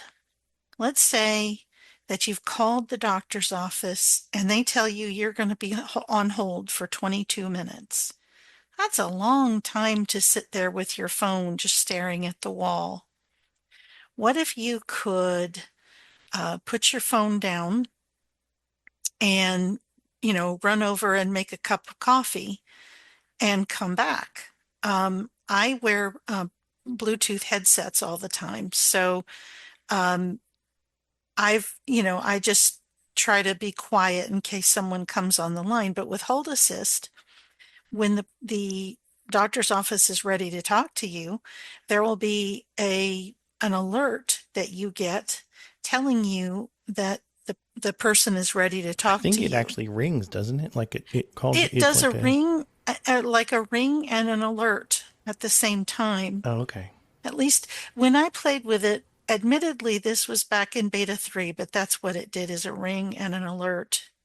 So you knew it wasn't an incoming call from someone else. Um, right now, because doctors' offices and such are not used to this, I don't know how smoothly that would go. Um, I didn't have anyone that I felt comfortable doing a real world test with. Um, but you can turn Hold Assist on in settings under apps and phone. Um, I believe I want to say it's on by default, but When it's Yeah, what? when the feature first came out, it would send you a notification if it detected hold music. It doesn't seem to be doing that anymore. If you don't have the feature on, if you are in a call, you can hide the keypad, there's a button that says more, and under that will be things like call recording and hold assist. So you can activate it that way. Yes. You just have to get used to hiding the keypad, which is a useful thing to work on because you can, as I said, record a call, or you can begin the process of a three-way call. That is how you begin that process, is you hide the keypad first. So basically, Hold Assist should, once you get used to how it works, should save you some time and aggravation. I know one time I had to wait on hold for 45 minutes for Social Security. Um, and I could think of a dozen things I'd rather do than sit there and listen to their combination of hold music and PR announcements. Um, the other feature that I want to tell you about, you will also find in settings and then in apps and phone, and that is call screening. Call screening allows you to set it up so that if somebody that calls from a number you don't know, a voice, a nice voice, will ask them what is the purpose of the call, and then it will contact you and play the recording of that person's reason for call, and you can choose to accept or reject. That's a very powerful feature. And for some of you that don't have many doctor's appointments and stuff and are getting a lot of spam calls, this may be something that could knock down the level of spam calls you get. This is another one that I think doctor's offices and such that have to call people and confirm appointments are going to have to get used to, because it's a totally new thing to be asked why you're calling somebody. So I think there will be adoption of this over time, but it's not something I have turned on now because I have several disabilities other than blindness. And so I have doctors calling me often, and I wouldn't want to accidentally screen one out. So I do think it's a powerful feature. It's not for me. At least not yet. Maybe you guys will tell me when people start, actively adopting it and it might be safer to use, but I don't feel like I can afford that risk. But for you guys, especially if you're getting spam calls, um, it might be worth doing. Is there anything I left out, Sean? I don't think so. We have a question from John. Sure. Am I? Um, You're, speaking of the call assist, my doctor contacts me to confirm via text message. Mine too, some of them. Some of them, well, most of mine. So does that affect it? Do you know if the text message would affect So, the? you know no. what? we're going to get to it in a bit, but I will answer this question here Okay, I'm sorry. because I didn't mean to no, jump it's the gun. okay because it actually applies in both places with messaging and phone. Because with messaging, they have a way that you can segregate unknown senders into their own section. Um, if you take the time to give the number that you get the texts from, if you add it as a contact, so it's Dr. White's office, um, you could still use the unknown sender feature and the unknown caller feature because that number is known to you. Yeah. But When it with the says unknown, it means numbers that are not in your contacts. correct. So So I their definition of an unknown number is a little different from like what you're used to from the phone company. so I do have my doctors in my contacts and the number I call them, but that's usually not the number that they're texting me from. So So add that text number just as a add it. second number to the contact, and then they will be known. And another quick question with the calls, the hold assist. I seem to have problems when I put the existing caller on hold, go to another call, and then come back. Their name is there. I've tried to double tap on their name, not successful, You and need to end up flick over to hold. go back over Hold. to hold The hold button will probably be selected and you need to double tap on that. to okay. Yeah. I thought I've tried that, but I'll give that another try. You guys seem to know your stuff, so thank you very much. Patricia, Thank you. Ohio Bell used to have a call screening feature like that, and I did have that service. That was before we got so many spam calls. But if somebody had their caller ID blocked, or it said unavailable, or it just said Ohio call, it would they would have to type a message and or speak why they were calling or identify themselves, I think is how it said. Please identify yourself and where you're calling from. So I like that feature. And when the bells all went to AT&T, not many states had that feature. So I did like that. And, most scammers are not going to identify themselves or say why they're calling. They never leave a voicemail. So I think it'll be helpful. I think you're right. All right. So the question I have is, so they got rid of the voicemail button in the phone No. screen. I No, didn't hear that. it's under filter at the top. Okay.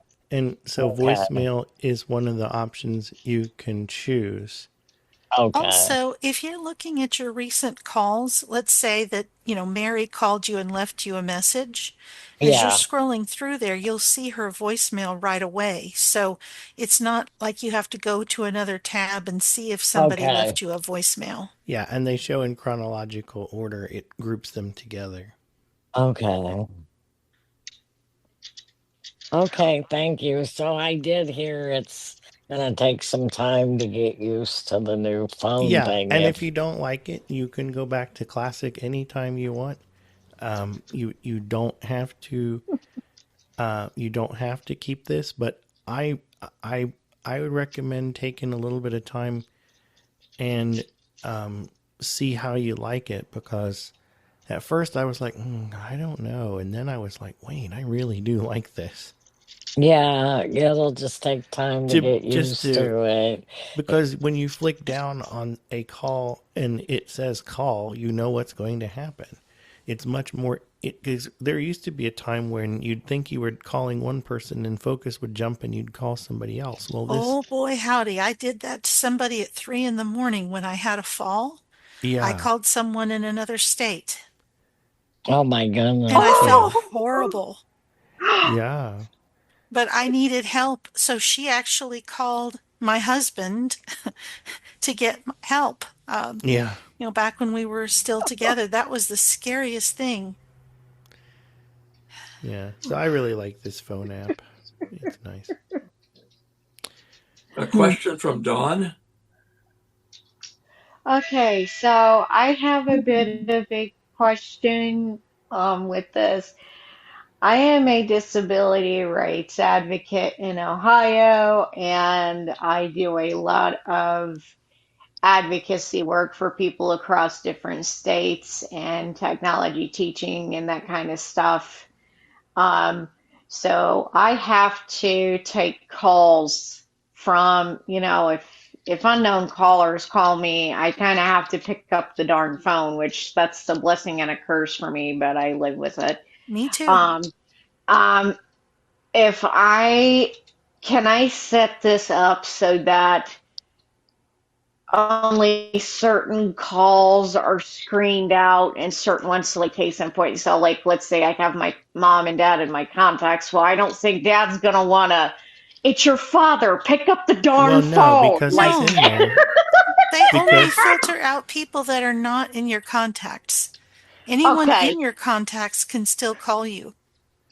okay, yeah, so they'll get through right away. yeah, they Yes. But will. they'll get through right. Okay, okay, that's what I was afraid of because I'm like, I may put, because I told mom, I'm like, I may put this feature on my phone because I get so many calls and I'm sick of the spam ones and I can't filter them out because I don't know which one is what and who needs help and who is just calling Yeah, to ask me to donate to the police academy again. Yes, exactly, exactly. yeah. So unknown. Okay. That's what I meant earlier when I said when this feature talks about an unknown caller, it means one that does not have a contact entry. Oof. They are Okay. very All literal right. about that. And you can make contact entries if someone calls and it's a legitimate call. They've made it very easy just to turn that call from your recent calls view, turn that into a new contact. So Hmm. Yeah, you don't Okay, it is have to good. easy to go do to that. another app or anything like that unless you want to. Well, let me demonstrate Oh, that good. because the call I made to time and weather, I don't have that number in my contacts, I Contacts don't tab. think. 2 calls tab. Oh. 1 So let's selected. see. 6 recents. 614281821. Select calls. Back button. Edit. But silhouette. Unknown. 614281. Message. But call. Video. Mail. Selected. Detail. Voicemail. Outgoing call. Call history. Button. Contact photo and poster. Add name. Button. Phone. Is that add name? Is that where I go? Or is it further I down? believe edit will let you make a new Share contact. contact or Create new add to contact. Oh, one. there it is. Share Oh, there it contact. goes. Phone. Share contact. Create new contact. But text field. Close. Button. New contact. Done. Add photo. First name. Last name. Company. Text field. Quick nav off. Text. Time and weather. Inserted time and weather. Quick nav on. Done. Button. Quick nav off. There it is. So yeah, you can make a contact from that number that has called you very easily.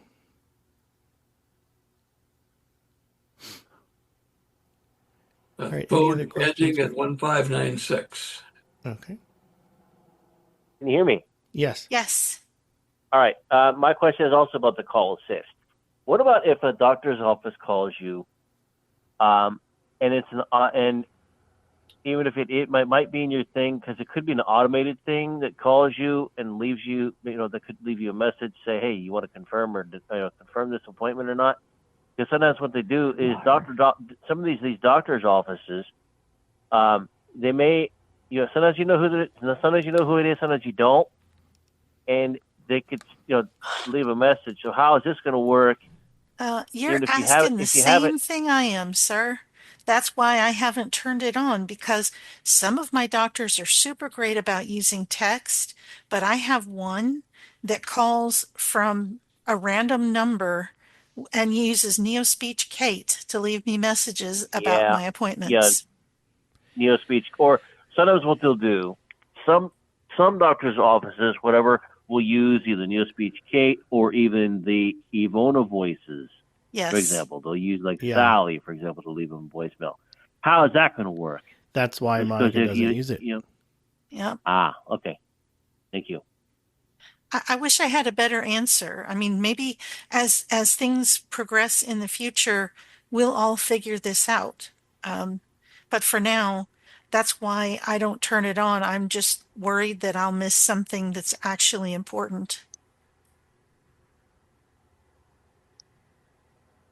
Well, this is Pat. It's going to tell you what it's saying so you can accept or Not if it's an decline. automated one, ma'am. If it's Oh, automated, okay. and they're like, press one to confirm, press two Oh, to okay. decline. Yeah, that's what we're talking about. Yeah. Okay. It's a person at your No Mary Lynn, current there's a question. person at our front door. is Ring delivering a says letter at so. ring. Now, person at front door. A USPS delivery person is delivering a letter at the entrance. Attachment critical. So that's what we were talking about. Sorry, Lee. I was being a child. I apologize. A fun kind of child. Yeah. Any other questions before we move on to messages? Yeah, What's I that? thought I did. Yeah, you're here. Oh, you heard me? Yeah, you're here. Go on. Oh, sorry. Okay, so I'm a little bit, I need specific things. So, okay, so you go into the settings and the phone and the app, and then how do you set up this whole thing about unwanted phone calls? Because I get them all the time. Okay. So, and then go ahead. I think I can help get you unstuck. So you go to Okay. settings. That's the first step. Uh-huh. And then apps. Yes. Apps are going to Yes. be down in your right-hand corner, all the way down at the bottom. When you go in Okay. there, then you can do one of two things. You can type in the search box and use the word phone, and it'll take you to the Okay. phone app. Or you can just Okay. keep scrolling down through the list of apps till you get to phone. Either way Okay. works.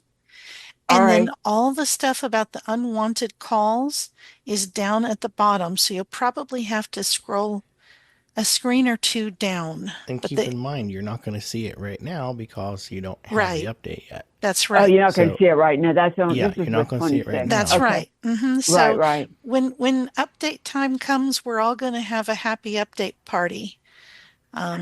And we can help each other practice using some of the new features, like the new phone app. Okay. All right. Because when they do call and you are able to find out, okay, who are you and why are you calling? I mean, Yes. and then, but they don't hear you. No, they You don't. know, they No. hear, okay. I imagine it's They probably All whatever right. voice your Siri voice is, I would guess. But whatever they get a either this call has been accepted or this call has been declined. That's what they get. So you don't Okay. have to. And speaking of the Siri voices, they've gotten a makeover. They've grown up a little bit. They sound more Okay. professional. yeah, on Uh-huh. on the phones that have the Apple Intelligence, which is the 15 Pro and any of the 16 Oh models. no, oh no. The change is on the 13 too. I haven't. She still Huh. doesn't sound grown up on mine. You don't have a 13. No, I You have a have a 14, 14. but it doesn't sound No. grown up on there either. That's interesting because mine actually still does. Well, We'll have to In I fact, do see. I'll have show a you. real quick observation or question. Um, so does that Every kind of person is tell the delivering a person, letter oh 67. wow, when I call, I get a response, so maybe I'll keep calling. No, Does that? No. no, because they Okay. never actually get in interaction with you. So, say that a spammer True. has an automated system to try to trick you into punching buttons, but this system tells him, tell me why you're calling, and then waits for an answer. He doesn't know what to do because you've broken his script. Uh, so they might just hang up. They will just hang up. Because I got a call yesterday, and I was expecting a much more important phone call, but because I've been getting a lot of 614 calls now, spam calls, and so I thinking it was important, I picked it up, which I was dumb. Hi, I am from the Kidney Foundation, and I just want to. It'll only take a minute. I hung up on her because you know how only take a minute doesn't. Yeah. Well, Kidney take Foundation's just a minute. they're actually legit. Well, yeah, I know. I mean, this probably was legit, but I just didn't want to give any money at the point, and I said, no, I'm sorry, and they kept going on and on. So I just had to hang up. They're actually legitimate. I've actually worked with people who have tried to get jobs with them. They're legitimate. I think the problem, Sean, is that some spammers use the names of legitimate charities. Oh, okay. Like the Policemen's Benevolence Association. Yeah. Oh, man. There was someone that scammed people out of almost $1 million by pretending to be an injured policewoman. Oh, my goodness. And using a name that you could Google and find that it's a real charity. That was in Georgia. Oh, wow. Okay. Wow. We have a question from John. We have a question. Yeah, let's go ahead and move on. I'll talk later about that. Yeah, let's move on. Dawn, I actually thought that your Siri was talking different, more professional. That's the Ava voice that's part of iOS. I chose her because she's clear. She's not a Siri voice that's doing the demo. Oh, okay. But let's just tell me a story. One winter, a family of ground squirrels were settling into their tree to hibernate, and Kiddo Squirrel was not happy about having to stay in all winter. "Listen, Kiddo," said Father Squirrel. "We'll tell you when it's okay to go out." "Fine," said Kiddo, in a way that meant, "This isn't fine at all." Sure enough, the next... So, App Store. Yeah, it does sound a little different. I also notice that when I read messages, it sounds more... it almost sounds more interested in what it's talking about. I don't know how to describe it, but it the other day it said, "I don't know if I particularly like that," and because it was what I'd said, but the way it stressed it was so amusing. And that was the AI you said? That was just the Siri voice. Yeah, that was. But they interesting. Yeah, on some I got to get phones- my 16, I guess. Well, and actually, the 17 is coming soon as well. They're going to give me the 16 Pro for free if I. Oh, okay. I see. Yeah. So, right. Thank you. No problem. When did you guys start beta testing? June. Yeah, she started in June. I started in July, August. Did you sign up for it, or they just? Yes. Okay. Yeah. Okay. Good for y'all. Wouldn't recommend it if you're not a techie person, but Understand. we work on it and break it so you don't have to. I still have nightmares about beta testing iOS 7 and 11. Oh, 11. I didn't do 7, but 11 was, oh my God. 11 was so bad. Well, in our groups, we often get the discussions. Don't do it. Don't download the update. Wait until the fixes, and I explained to them security is more important. So they have been, if a security risk is big enough, they've actually been going back to 18 and sometimes even 17. So they have actually, for some of the really big ones, they have gone back a little bit. Okay. I have seen them go all the way back to iOS 9 last year to fix something. They did. But I think there's more fear about the updates. I don't know. I know there have been some bumpy times. As I said, 7 and 11 were bumpy. Sure. But I think there's plenty of discussion online about the people who are testing where you could get a sense of which way the wind is blowing. Because when we were doing 11, we were not shy about the awful. Right. No.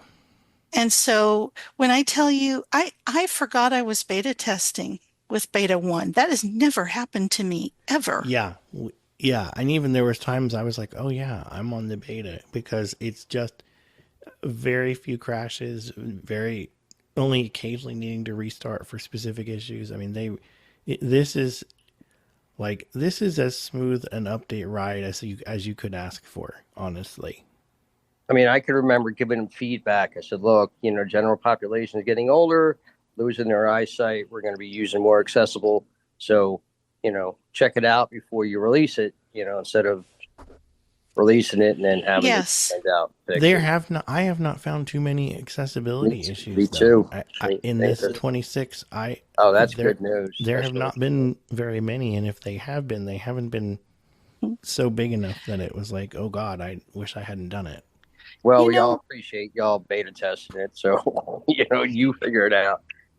When I am interested in products of a type, I try to find a few people that are knowledgeable about that type and watch them kind of over time, like smart glasses. I didn't know anything about smart glasses, but I saw a couple of people that I trust and that I trust as being responsible talking about the smart glasses. And eventually I got some, but at first I was like, I don't need those. They're expensive, whatever. Now I'm glad I have them, but I think I would not have bought them if I had not known some people that knew what they were doing. Yeah, I think with any purchase of technology, you need to think about, what do people around you use that you could get help from? Number one. Number two, do those people actually know what they're doing? Just because someone can see does not mean they are a good person to help you set up your iPhone. And what kind of support system do you have? If everybody around you that's blind and stuff is using an iPhone, then probably not a good idea to get an Android. I mean, you can, but what you're going to find is when you ask your friends, they're going to say, well, I don't know. I have an iPhone. I don't have an Android. So that's just a general tip for technology, whether it be a phone or a book player or a note taker or whatever. Find out what the people that you know and whose opinion in tech you trust, find out what they use. And then think about me, because if they use it and you get stuck, you have someone that you can actually, find out from. I'd like to get y'all's email. We will give it in just a minute. Sean, we're coming up on 3. Yeah. Did we intend to go that? No, I didn't know how long we were going to go. All right. What we're going to do is, here are the topics we have left. We have changes in messages, which includes where the renaming of the buttons is to add apps or audio messages, live translation and backgrounds. So messages, Safari is left, a couple of small things with the music app and the notes app. And let's see, Control Center is here. So I'm trying to figure out if we're talking about changes in messages, Safari, and music and notes. Does anyone? It'd probably be just easier to unmute and try and not shout out over each other. But is there anything in particular that more people want? I guess is what I'm trying to figure out.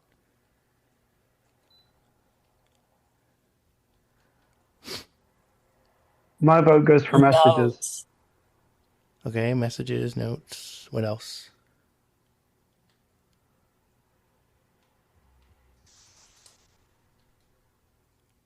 Let's go with messages.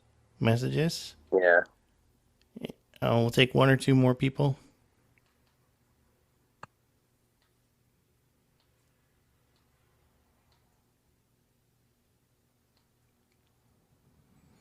All right, so it looks like Messages wins. Yeah, I like the Messages part too. Yeah, it looks like Messages wins, and that is Monica. Okay. So, first of all, Messages hasn't changed a lot in the way that voiceover works. I'm very glad about that because things are still easy.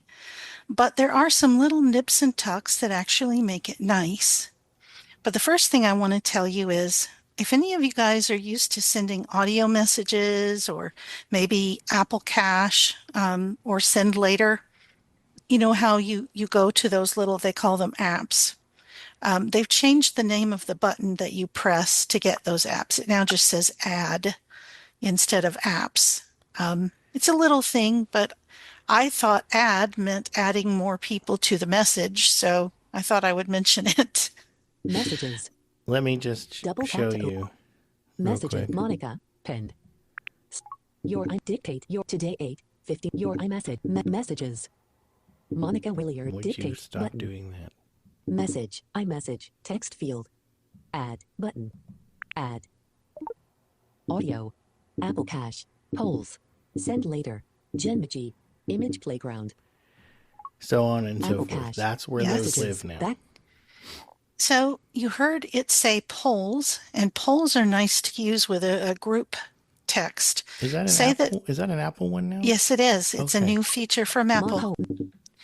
So say that we are all going to go out to dinner and we're trying to decide between pizza and Mexican food. Someone can put up a poll and say, would you like pizza or Mexican food? And everybody can do their little vote, and it shows you, how that vote has worked out. So it's kind of handy to have right now. Yeah, anyway. Yeah, exactly.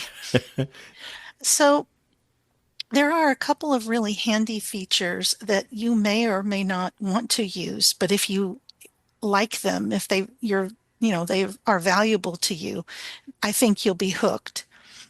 The first one I am excited about, which is called Natural Language Search. What that means, that's a programmer term, so don't let it fool you. It's easy.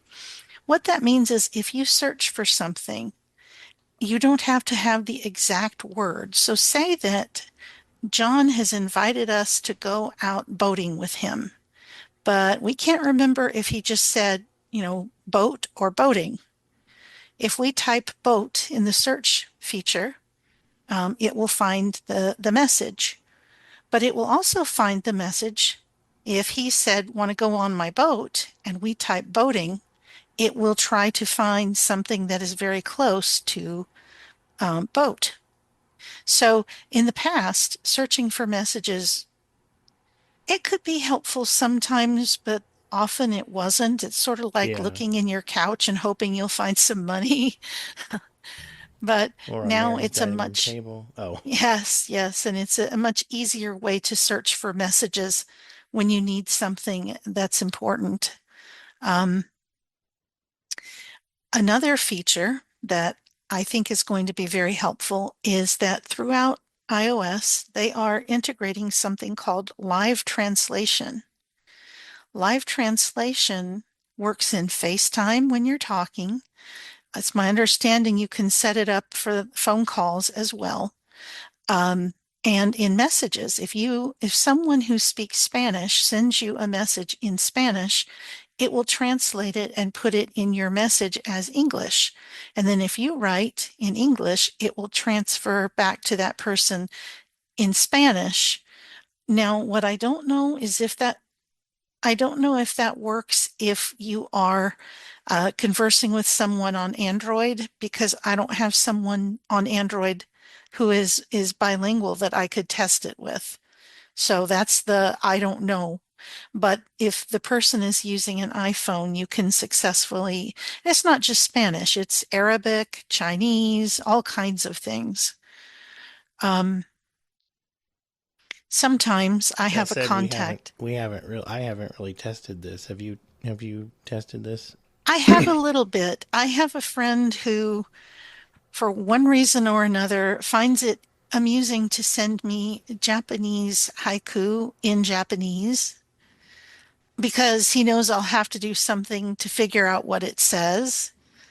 And so with Live Translate, I was able to write back and tell him what it said. And he's like, that's no fair. Um, but in the new AirPods Pro that are coming out on September 9th, um, there's going to be a feature to do live translation using those earbuds. I don't know how it works because I haven't gotten my hands on them, but you will be able to communicate with people in other languages. And I'm pretty excited about that because, we have a lot of people here in Columbus that English is not their first language. And, it's a barrier to be able to thank them for a service or ask them a question. And this could be something that could lower some of those barriers. Okay, I kind of went off messages, but I'm kind of excited about this feature. If I get into an Uber with someone who doesn't speak English, I want help to communicate that I need to go to building 3 in a certain complex. So for me, this is I feel a little bit safer feature. And it does also, as I said, it is part of messages. So the way you would enable this in settings is to go to apps and then messages, and you will find the setting there to turn on live translation. And you can also turn on the setting for unknown senders. What it does there is groups them into their own separate group that you can look at when you want to look at messages from unknown people. A lot of times it's like ColourPop telling me that eyeshadow is on sale today, or Morgan Wallen's campaign, not political, marketing campaign, telling me that there's a concert. Or my Spectrum bill is available. Yes, Yay. that too. Just stuff. The final thing I want to tell you about messages is primarily for you that are low vision. However, if you have sighted family members, especially children or siblings, when you are in a group message, you can set a background. If you have low vision, that means that you can change things for the group chat so that you can see the text more clearly with the background. And everyone else will see it. But if someone else doesn't like your background, they can pick theirs, for just them instead. But this way, you can see what everyone else is doing.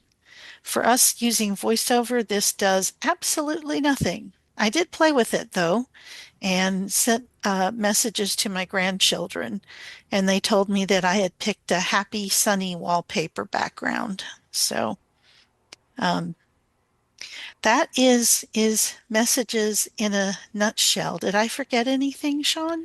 I don't think so. I think we're good.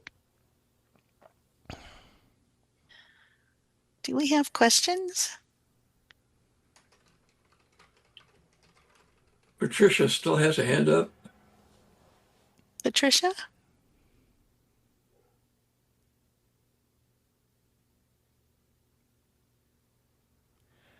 Patricia may not be attending anymore.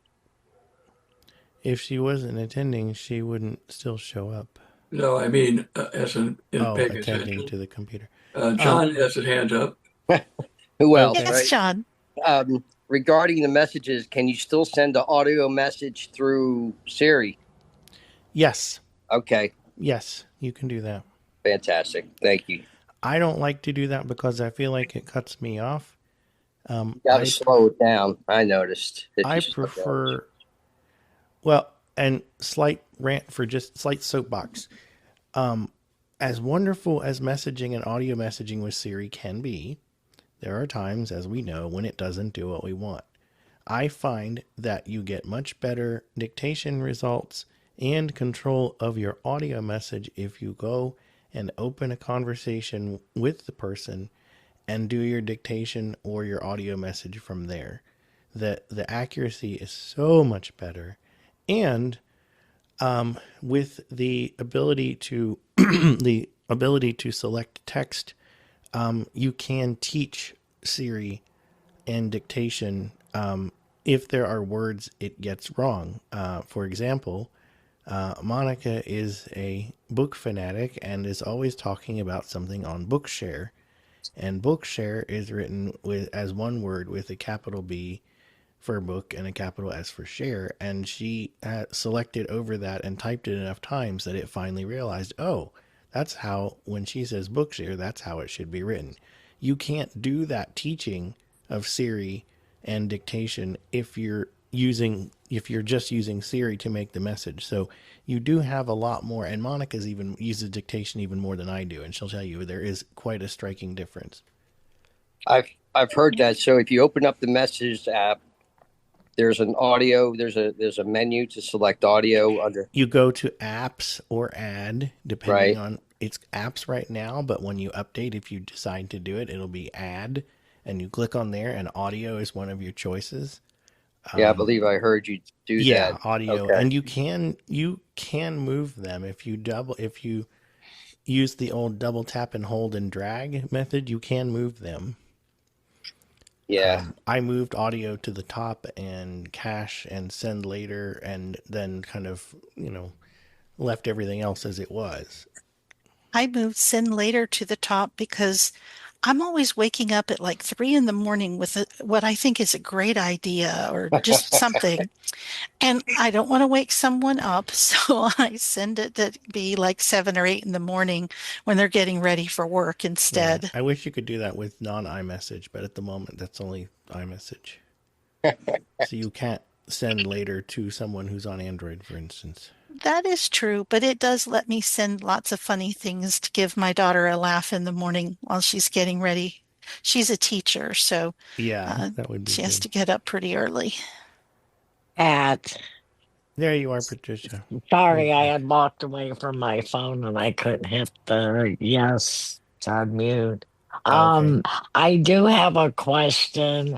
What voice are you using for the demos? That is the Ava Premium voice. Ava Premium, yeah. Okay. I use her because she's in GPSs and she's, it's a voice that some people are used to hearing.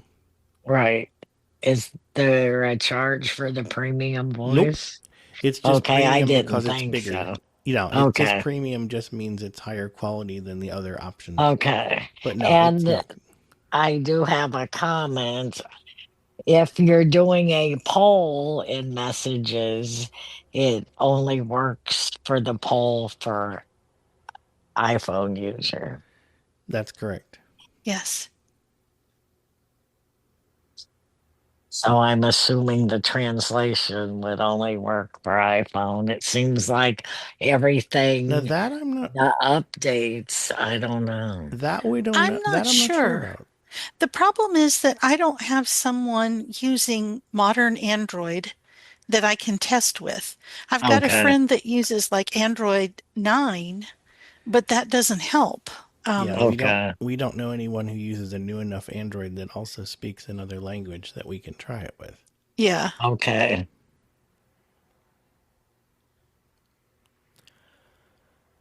Any other final questions before we look at closing down?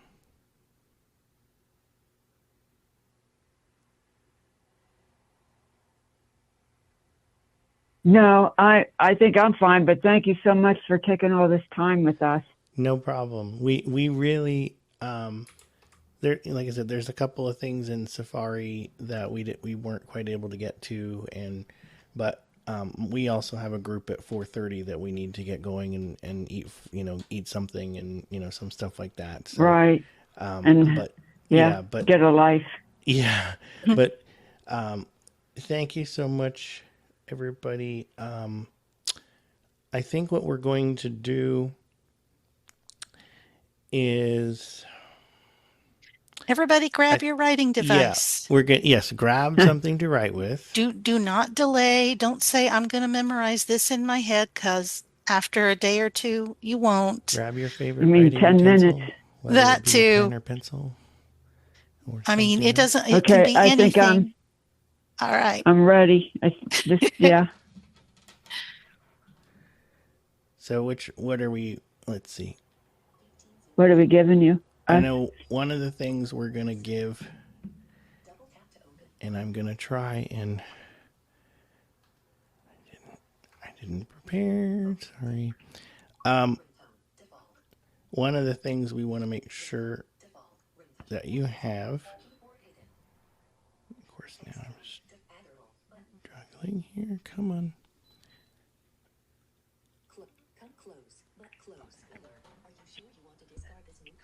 Is your phone being stubborn? I forgot I was in the middle of adding that time and weather, and it was yelling at me. Oh, so okay. We'll do this. What is the number for Apple accessibility? Oh, yes. 877-204-3930. 877-204-3930. Can you read that number more slowly? This page is not set up for me to read. Okay, well, that... Call. Oh, I didn't mean to call them. Oops. Calls. Oh, I thought it was going to have me call them. Let's see.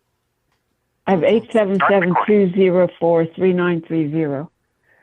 Okay, that's very helpful. I'm like memorized it. I've called them so much. Oh, well, I'm sorry, Mary. But I'm glad they've been helpful to you. Yes. The reason we want you to have that number is if there is something that's tripping you up. Phone.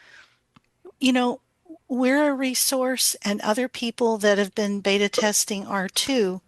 But if it's something like specifically like your phone won't answer calls from Aunt Caroline, that may not be something we would know how to help you fix. Mm-hmm.